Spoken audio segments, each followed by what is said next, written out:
Hi everyone, my name is Kelsey and this is Igniting Insight. This is your weekly reading for earth signs. That is Taurus, Capricorn, and Virgo for sun, moon, and rising. So anyone with earth energy could resonate with this reading. These readings are not date specific, so there could be something here for you whether you're watching this the week it's released or far in the future. And this is a general reading, so it's not going to apply to everyone. I've changed up the way I'm doing these weekly readings from what I started with, which was for every sign of the zodiac. I found that the nature of these readings, being that they're general, the messages tend to come through more in terms of spiritual lessons and universal truths and things that Spirit's calling me to remind you about, rather than something very specific to an individual or even a sign. And given that they're not date specific, doing 4 readings a week for each of the 4 elements versus 12 for each of the 12 signs is easier on my energy, and I just feel better doing it this way because I know that this is something I can sustain over time with all of my own personal ebbs and flows of energy. So anyone that could have been wondering what happened to my previously declared form of doing these readings, that is what happened. So I'm going to look at a specific situation and we'll see how specific it actually gets for you. I'm going to pull a card from the, excuse that, sorry, I'm sure that was loud in the microphone. I was just finding my my guide for the layout I'm doing.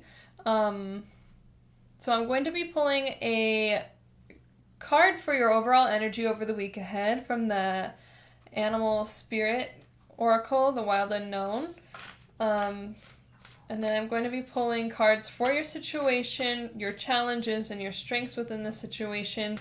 An outcome card that should let you know what you can expect out of yourself after this process has been completed, or after, at the end of the week. And then a guidance for healing card from the Sacred Geometry Activations Oracle. Okay, so let's go ahead and get started. What can we get for Earth, please? Interesting. Oh, I also wanted to say I am an intuitive reader. I have here the guidebook for this deck in case I'm called to use it, but a lot of the way I do my readings is through imagery and through just my intuition and how the messages are received, and it just kind of comes out internally. So a lot of times I stray from the dictionary definitions of the tarot and the oracle, although I do adhere as much as possible to those definitions, but I just read intuitively, which basically means I speak whatever comes through. Okay? So we got the octopus, which is of the element of water, which is not earth. But we all, most likely you have water in your chart. We all have different elements that make us up. I'm being drawn to the number 8 here with the 8 legs. 8 being the number that is the infinity symbol. So, and just the depth of this creature, the fact that they live in the deep, deep, dark ocean, the depths of the ocean. There's actually a lot of facets to this creature I'm getting so deep emotional waters for the earth signs this week. Whoever's resonating with this reading, you're coming across as being deeply intuitive, deeply emotional, deeply aware, and just deep. Like there's a lot of depth to your character. There's a lot of depth to your being. And this is it could be either or both your perception of yourself and the perception others have of you. In addition, these 8 legs, there's some knowledge of the continuity of life and the ever expansiveness of life that you have that comes out of this depth. I'm also getting drawn to the tentacles, or not the tentacles, but the suction cups on each tentacle. This ability or tendency to stick to things, to hold on to things, to, once you've got something in your grasp, you don't want to let go of it. That's what the octopus is saying to me. So, could be that one of those messages was for you, could have been all three. But you're coming across as the octopus this week. I am actually going to look at the guidebook for this one just to see what else we can get, especially since I got like 3 different things that could, they are related, but they don't necessarily have to be. So what that book says, the octopus is about reaching, yearning, lacking boundaries and direction. The octopus signifies a wonderfully perceptive mind, paired with a lack of healthy boundaries. Unfortunately, this results in a well-intended but messy relationships. The octopus entwines itself into other people's business and shares their own without restraint. They believe that's what it means to be close. If you notice after spending time with someone that you feel drained or uneasy, the essence of octopus is at play.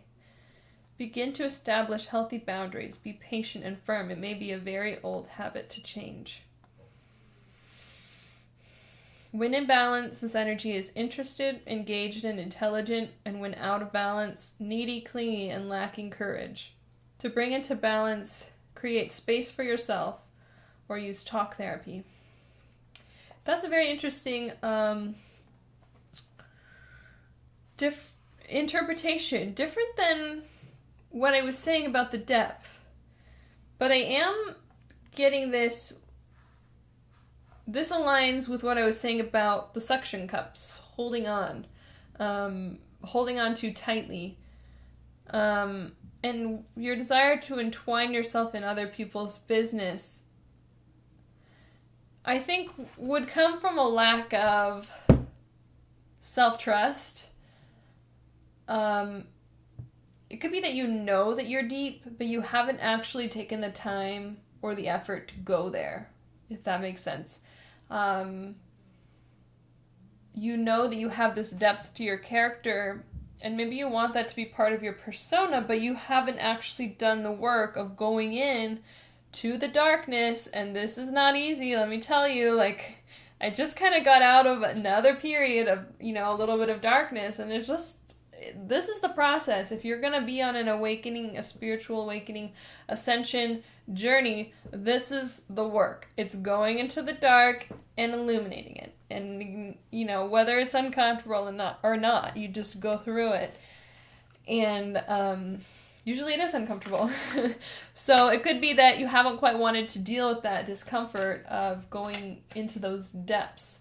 And maybe you're trying to use other people to make you feel like you have. Maybe you're kind of, I don't want to use the term psychic vampire to describe anyone watching my videos, but that's kind of what's coming through when I read that book definition. And to be clear, that's an intuitive process. If I'm guided to read the book definition, that is a message that I get intuitively.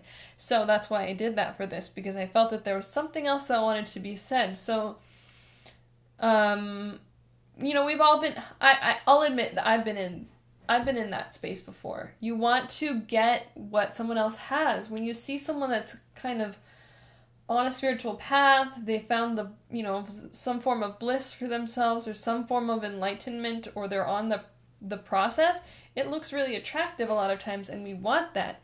And sometimes instead of actually finding it within ourselves, we can just over-identify with that other person, that group of people. Could be like a practice that you've identified with where you haven't actually maybe done the deep, deep, deep work to be worthy of that title, but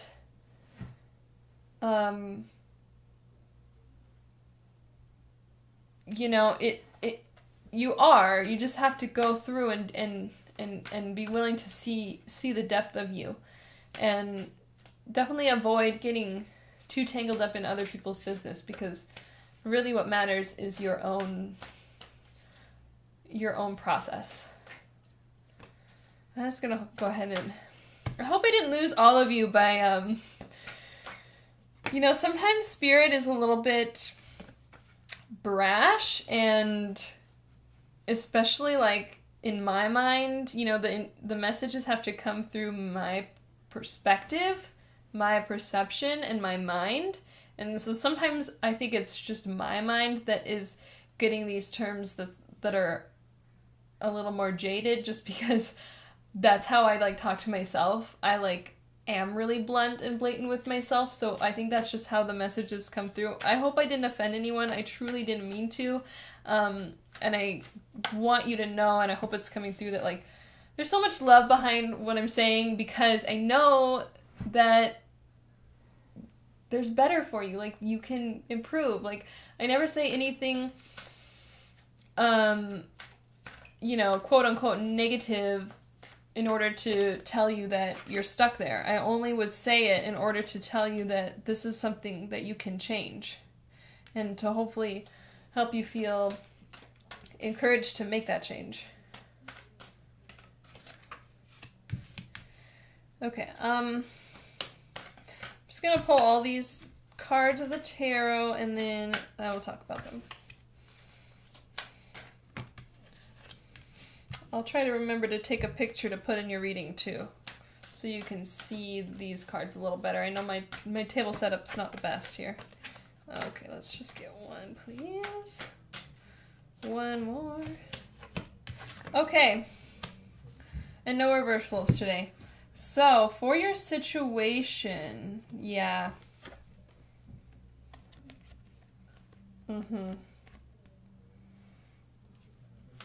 Okay.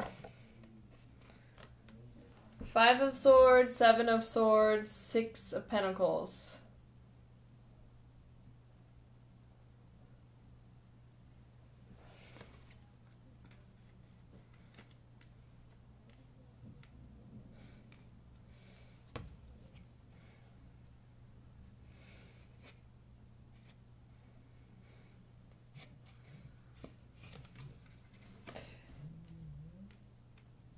Okay. I'm going to take a moment. I'm going to take a little time here to tune in, because I want to make sure that I allow this message to be clear before I convey it to you, especially after all of those words that were coming through with the octopus. Because we have some interesting energy here. This is describing your situation.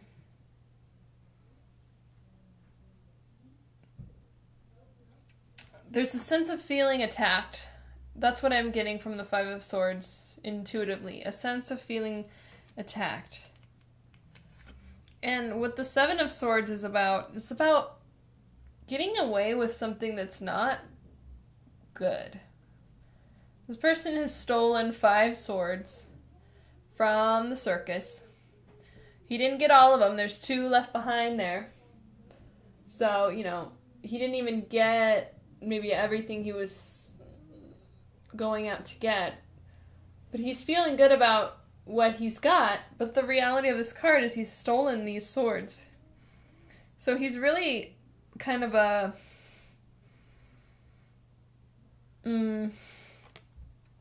selfish character.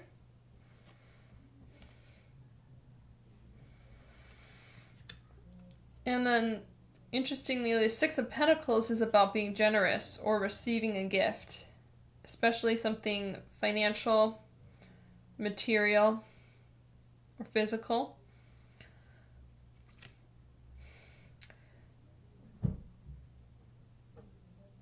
I feel for you, Earth signs, it's like you've got yourself, and especially with the octopus here too, you've got yourself into a situation that has become way more entangled and muddy and restrictive and unhealthy than you ever intended it to be. And you're having to come now from this place And maybe this reading is waking you up to it, or maybe you have already started awakening to it, but the message I'm getting to tell you is you've got to get out. You've got to get out of the situation. You've got to disconnect from this group of people. You've got to get out of this relationship. You've got to quit this work endeavor. There's something that you've gotten into, maybe recently, maybe over the last couple months, or maybe it's been over the last couple months, it's been kind of degrading, but you've gotten involved in something that seemed good on the surface at first. It seemed fitting for you at first, and maybe it was at first fulfilling you, serving you, helping you, but now it's become something else. It's become something messy, and I'm really getting that, take whatever resonated from everything I said already about the octopus, but now what I'm getting is it's not you that's entangling with others. It's you that you are entangled. You aren't the one doing the meddling, but you've been meddled with, and now you're having to deal with this kind of environment that feels confusing, restrictive, and you kind of feel in the dark, and it's caused you to lose sight of that depth, because that was a very clear message that came through intuitively when I first saw this octopus, and then I was guided to look at the book where it didn't speak to that at all.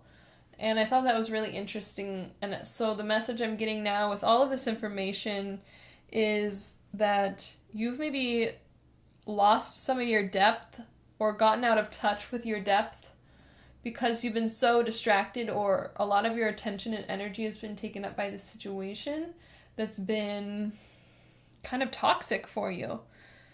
You're feeling attacked. You're feeling like if you walk away, you'll be like, they've got you feeling like if you walk away, you're going to be taking something that you don't deserve. What I'm getting with this, Seven of Pentacles, Seven of Swords.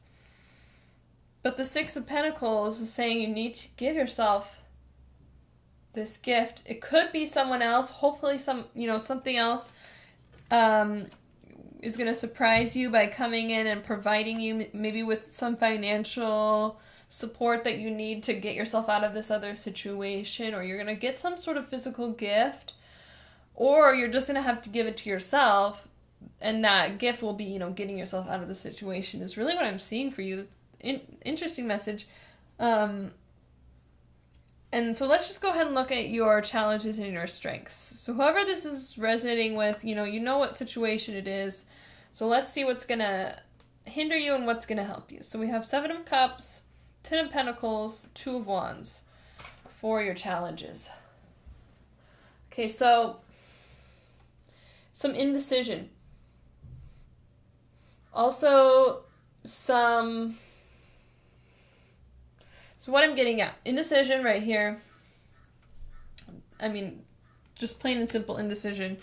This I'm getting, you're afraid to leave what you thought was going to be ultimate fulfillment. What you thought was going to be ultimate happiness. Ultimate abundance.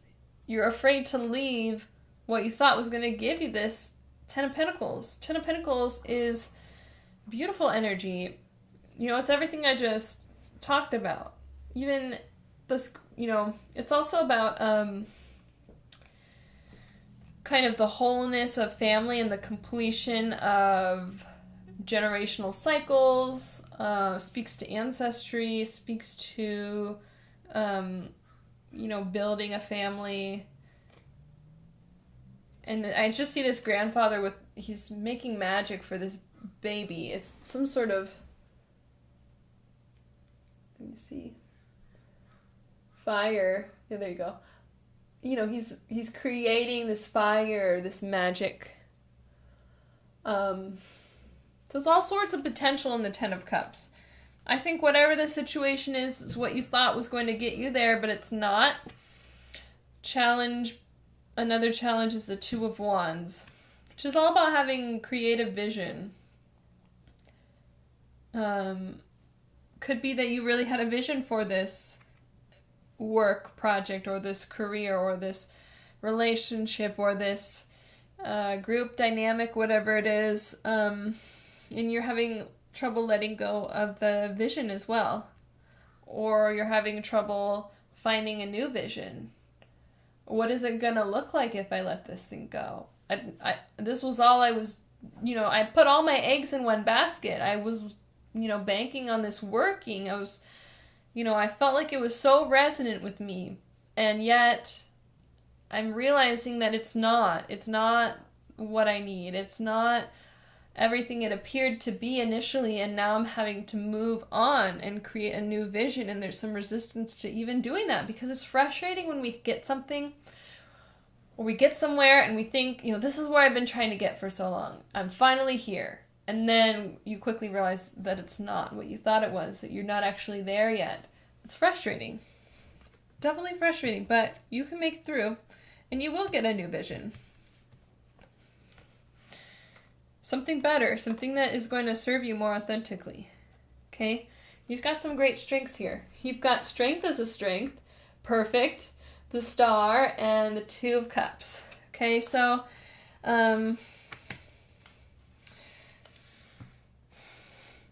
what can we say strength about strength?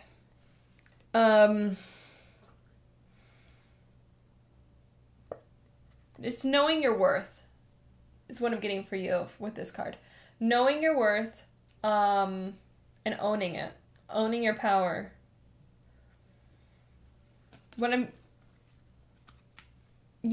Forgive me if this message has come through a little bit disjointed. I feel that the message is coming together, but I'm trying to make sure that we have all the pieces and I'm not leaving anything out for you. So again, when I was saying about this octopus, you've lost some of your depth. In your depth, you find your strength. So your strength is your depth. Tune back into it. Find it again. Rediscover it. Rediscover how deeply you can feel, how deeply you can know, how deeply you can know that something's not right for you, how deeply you can know that something's right for you, how deeply you can feel how something has affected you, and how deeply you can desire something better for yourself. All of this depth, that's your strength. And the Star, hope. You have strength and you have hope for the future. Also in this card, we have some vulnerability. We have an outpouring of emotional energy. This is the card of Aquarius, who is the water bearer. It's about kind of providing nourishment with this overflowing cup of water that she's pouring out. Or you can also see that as like the streams of hope, streams of inner hope, pouring out. And also the Star, light, glimmer of light, small light, but light nonetheless. That's what the hope is.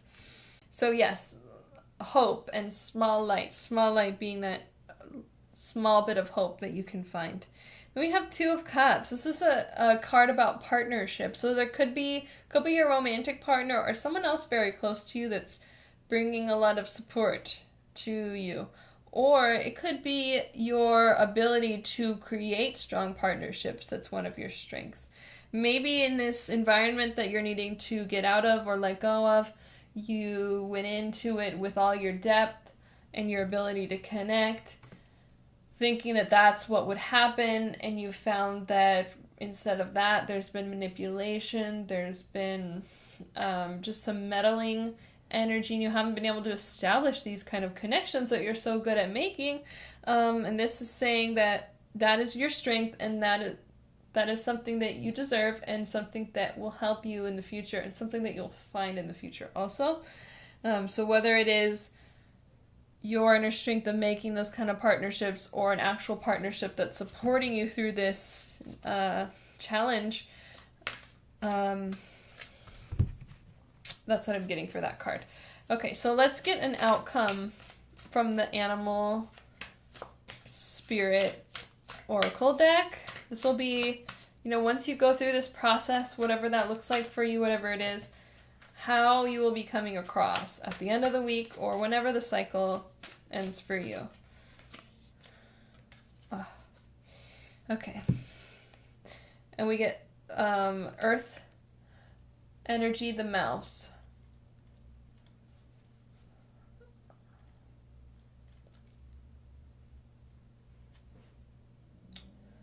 So I think at the end of this, you could be feeling small. Could be feeling a little meek. A little frightful.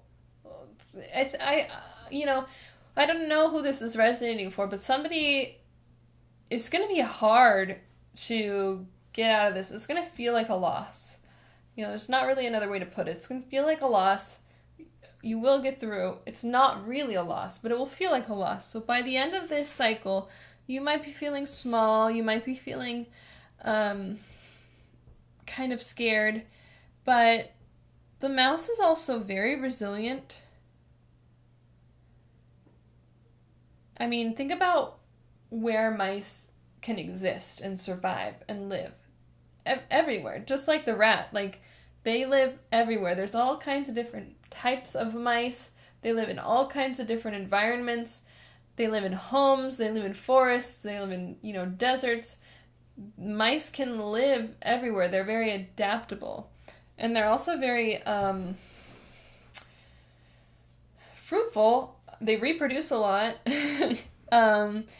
Meaning that they, despite being small, they're powerful. They have power in their ability to create. So, assuming you're not having, dozens of babies, this could be a symbol for your creative output. You could be finding that although you feel small and maybe a little frightful by the end of this mini journey, you're going to have more of an ability to do that creative output and have more creative output, more little projects or more iterations of whatever kind of art or creativity you do. Or whether it's writing or whether it's creative work, whatever you're doing, you're going to find that there's more happening and it's going to feel more effortless and there'll be a greater drive to produce these things. And also, going into your earth energy, you're going to feel more at home, more like yourself, more like your earth self. More in tune with your own energy and out of this watery emotional space. Not that our emotions are bad and not that we shouldn't enter into those spaces, but it's going to feel just more authentic for you after this process is completed. Okay, so the final card I'm getting is guidance for healing. Just a message to help your healing journey, something you can focus on, or just some wisdom to take forward with you over the week ahead. What can we get for Earth signs, please?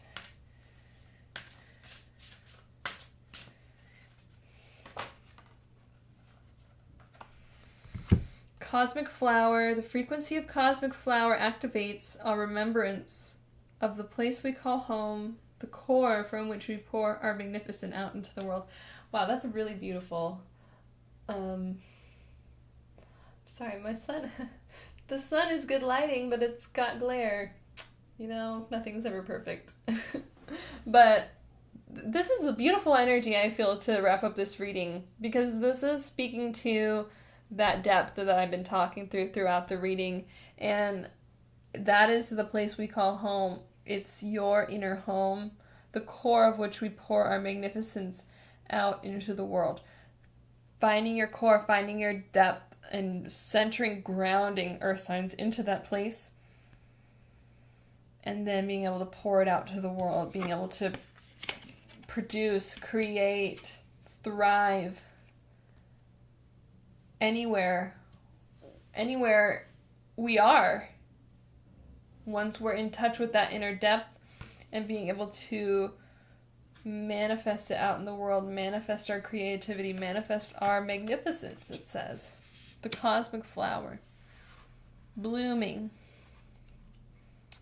and your connection to the cosmos and to Source and to God. All of those things to remember to move forward over the week ahead in your healing. And I'm going to go ahead and close out there. I really hope this resonated with some of you, and that it was helpful. Your likes, comments, and subscriptions to this channel are greatly appreciated. You can find information about the decks I use and information about the channel and other resources down in my description box. I wishing you all the best over the week ahead, and I really hope to see you next week. Thank you so much for watching. Namaste.